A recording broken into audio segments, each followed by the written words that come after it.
മർക്കോസ് അധ്യായം 9. അവൻ അവരോട് പറഞ്ഞു, ദൈവരാജ്യം ശക്തിയോടെ സമാഗതമാകുന്നത് കാണുന്നതുവരെ മരിക്കയില്ലാത്ത ചിലർ ഇവിടെ നിൽക്കുന്നവരിലുണ്ടെന്ന് സത്യമായി ഞാൻ നിങ്ങളോട് പറയുന്നു. 6 ദിവസം കഴിഞ്ഞ് പത്രോസ്, യാക്കോബ്, യോഹന്നാൻ എന്നിവരെ മാത്രം കൂട്ടിക്കൊണ്ട് യേശു ഒരു ഉയർന്ന മലയിലേക്ക് പോയി. അവൻ അവരുടെ മുമ്പിൽ വെച്ച് രൂപാന്തരപ്പെട്ടു.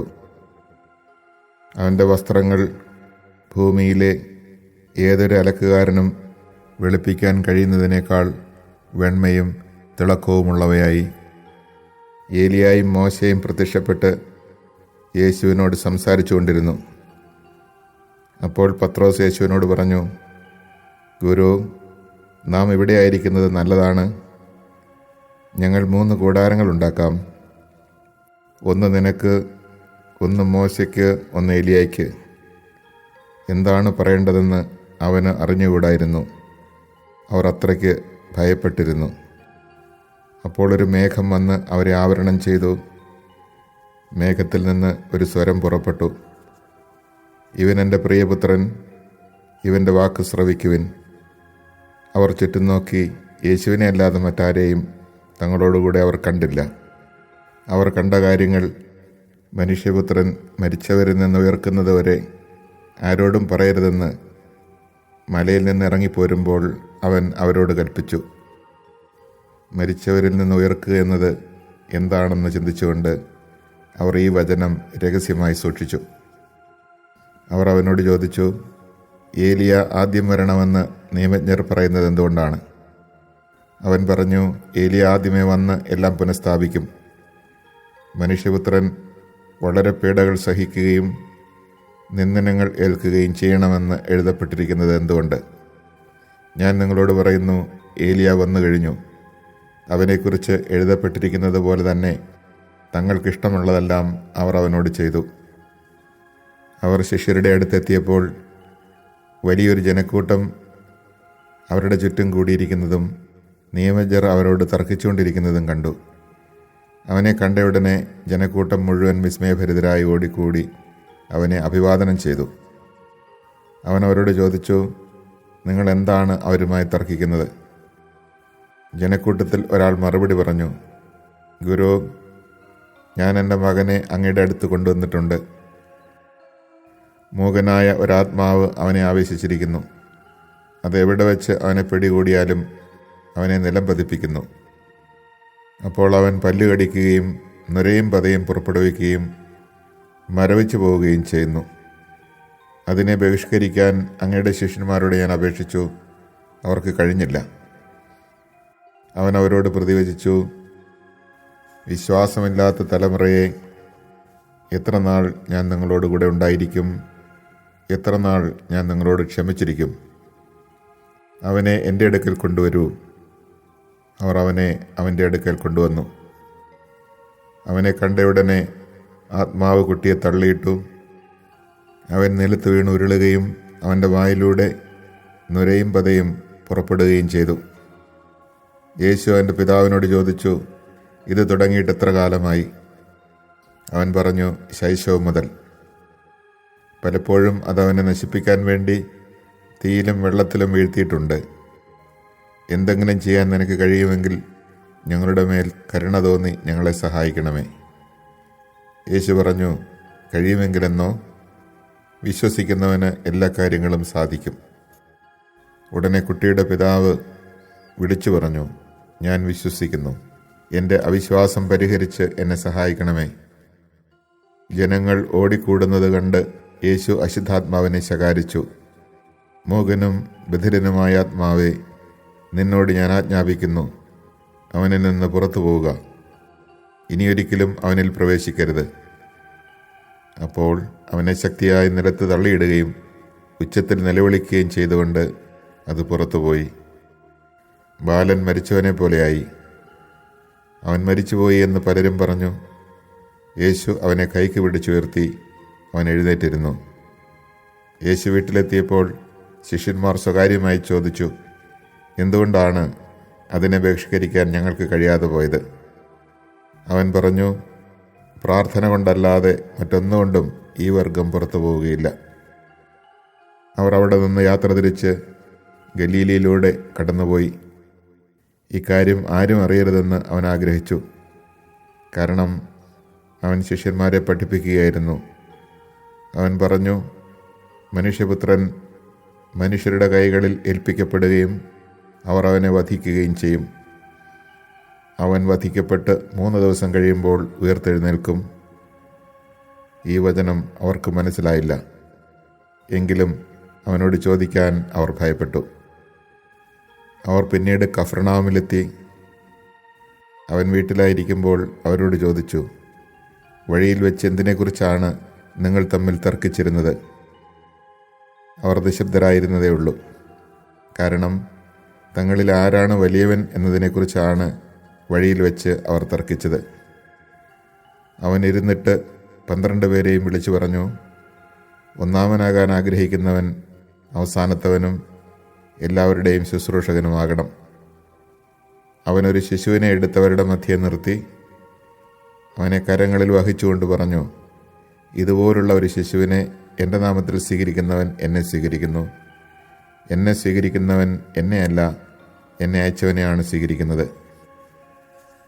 യോഹന്നാൻ അവനോട് പറഞ്ഞു, ഗുരു, നിന്റെ നാമത്തിൽ പിശാചുക്കളെ പുറത്താക്കുന്ന ഒരാളെ ഞങ്ങൾ കണ്ടു.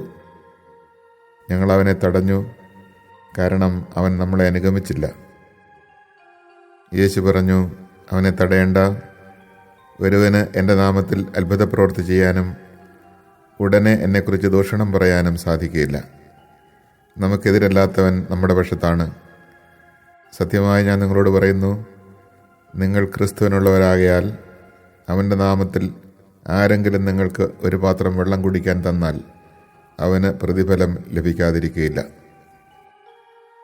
വിശ്വസിക്കുന്ന ഈ ചെറിയവരിൽ ഒരുവന് ഇടർച്ച വരുത്തുന്നവൻ ആരായാലും അവന് കൂടുതൽ നല്ലത് ഒരു വലിയ തിരികല്ല് കഴുത്തിൽ കെട്ടി കടലിൽ എറിയപ്പെടുന്നതാണ്. നിന്റെ കൈ നിനക്ക് ദുഷ്പ്രേരണയ്ക്ക് കാരണമാകുന്നെങ്കിൽ അത് വെട്ടിക്കളയുക. 2 കൈകളുമുള്ളവനായി നരകത്തിലെ കെടാത്ത അഗ്നിയിൽ നിപതിക്കുന്നതിനേക്കാൾ നല്ലത് അംഗഹീനനായി ജീവനിലേക്ക് പ്രവേശിക്കുന്നതാണ്. നിന്റെ പാദം നിനക്ക് ദുഷ്പ്രേരണയ്ക്ക് കാരണമാകുന്നെങ്കിൽ അത് മുറിച്ചു കളയുക. 2 പാദങ്ങളുള്ളവനായി നരകത്തിൽ എറിയപ്പെടുന്നതിനേക്കാൾ നല്ലത് മുടന്തനായി ജീവനിലേക്ക് പ്രവേശിക്കുന്നതാണ്. നിന്റെ കണ്ണുമൂലം നിനക്ക് ദുഷ്പ്രേരണ ഉണ്ടാകുന്നെങ്കിൽ അത് ചൂഴ്ന്നെടുത്ത് എറിഞ്ഞു കളയുക. 2 കണ്ണുകളുമുള്ളവനായി പുഴിച്ചാകാത്തതും തീ കെടാത്തതുമായ നരകത്തിലേക്ക് എറിയപ്പെടുന്നതിനേക്കാൾ നല്ലത് 1 കണ്ണോടുകൂടെ ദൈവരാജ്യത്തിലേക്ക് പ്രവേശിക്കുന്നതാണ്. കാരണം എല്ലാവരും അഗ്നിയാൽ ഉറകൂട്ടപ്പെടും. ഉപ്പ് നല്ലതാണ്, എന്നാൽ ഉറകെട്ടുപോയാൽ പിന്നെ എന്തുകൊണ്ട് അതിന് ഉറകൂട്ടും? നിങ്ങളിൽ ഉപ്പുണ്ടായിരിക്കട്ടെ, പരസ്പരം സമാധാനത്തിൽ വർത്തിക്കുകയും ചെയ്യുവിൻ.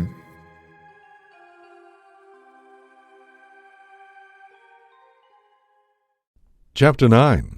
He also said to them, Amen, I say to you, there are some standing here who will not taste death until they see that the kingdom of God has come in power. After 6 days, Jesus took Peter, James, and John, and led them up a high mountain apart by themselves. And he was transfigured before them, and his clothes became dazzling white, such as no fuller on earth could bleach them. Then Elijah appeared to them along with Moses, and they were conversing with Jesus. Then Peter said to Jesus in reply, Rabbi, it is good that we are here. Let us make 3 tents, one for you, one for Moses, and one for Elijah. He hardly knew what to say. They were so terrified. Then a cloud came, casting a shadow over them. Then from the cloud came a voice, This is my beloved Son. Listen to him. Suddenly, looking around, they no longer saw anyone but Jesus alone with them. As they were coming down from the mountain, he charged them not to relate what they had seen to anyone, except when the Son of Man had risen from the dead. So they kept the matter to themselves, questioning what rising from the dead meant. Then they asked him, Why do the scribes say that Elijah must come first? He told them, Elijah will indeed come first and restore all things. Yet how is it written regarding the Son of Man that he must suffer greatly and be treated with contempt? But I tell you that Elijah has come, and they did to him whatever they pleased, as it is written of him." When they came to the disciples, they saw a large crowd around them, and scribes arguing with them. Immediately on seeing him, the whole crowd was utterly amazed. They ran up to him and greeted him. He asked them, "What are you arguing about with them?" Someone from the crowd answered him, "Teacher, I have brought to you my son possessed by a mute spirit. Wherever it seizes him, it throws him down. He foams at the mouth, grinds his teeth, and becomes rigid. I asked your disciples to drive it out, but they were unable to do so."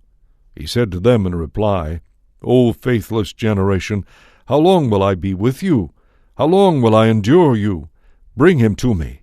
They brought the boy to him, and when he saw him, the spirit immediately threw the boy into convulsions. As he fell to the ground, he began to roll around and foam at the mouth. Then he questioned his father, "How long has this been happening to him?" He replied, "Since childhood. It has often thrown him into fire and into water to kill him. But if you can do anything, have compassion on us and help us." Jesus said to him, "If you can, everything is possible to one who has faith." Then the boy's father cried out, "I do believe. Help my unbelief." Jesus, on seeing a crowd rapidly gathering, rebuked the unclean spirit and said to it, "Mute and deaf spirit, I command you, come out of him and never enter him again."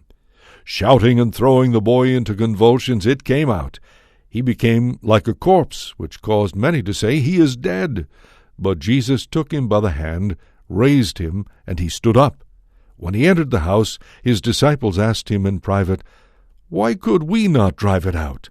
He said to them, "This kind can only come out through prayer." They left from there and began a journey through Galilee, but he did not wish anyone to know about it. He was teaching his disciples and telling them, "The Son of Man is to be handed over to men, and they will kill him, and 3 days after his death he will rise." But they did not understand the saying, and they were afraid to question him. They came to Capernaum, and once inside the house he began to ask them, "What were you arguing about on the way?" But they remained silent. They had been discussing among themselves on the way who was the greatest. Then he sat down, called the 12, and said to them, "If anyone wishes to be first, he shall be the last of all, and the servant of all."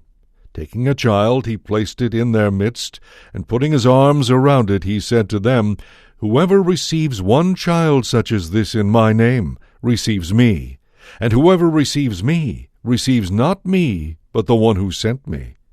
John said to him, "Teacher, we saw someone driving out demons in your name, and we tried to prevent him because he does not follow us." Jesus replied, "Do not prevent him. There is no one who performs a mighty deed in my name who can at the same time speak ill of me. For whoever is not against us is for us. Anyone who gives you a cup of water to drink because you belong to Christ, amen, I say to you, will surely not lose his reward. Whoever causes one of these little ones who believe in me to sin, it would be better for him if a great millstone were put around his neck and he were thrown into the sea. If your hand causes you to sin, cut it off. It is better for you to enter into life maimed than with 2 hands to go into Gehenna, into the unquenchable fire. And if your foot causes you to sin, cut it off. It is better for you to enter into life crippled than with 2 feet to be thrown into Gehenna. And if your eye causes you to sin, pluck it out. Better for you to enter into the kingdom of God with 1 eye than with 2 eyes to be thrown into Gehenna, where their worm does not die, and the fire is not quenched. Everyone will be salted with fire. Salt is good, but if salt becomes insipid, with what will you restore its flavor? Keep salt in yourselves, and you will have peace with one another.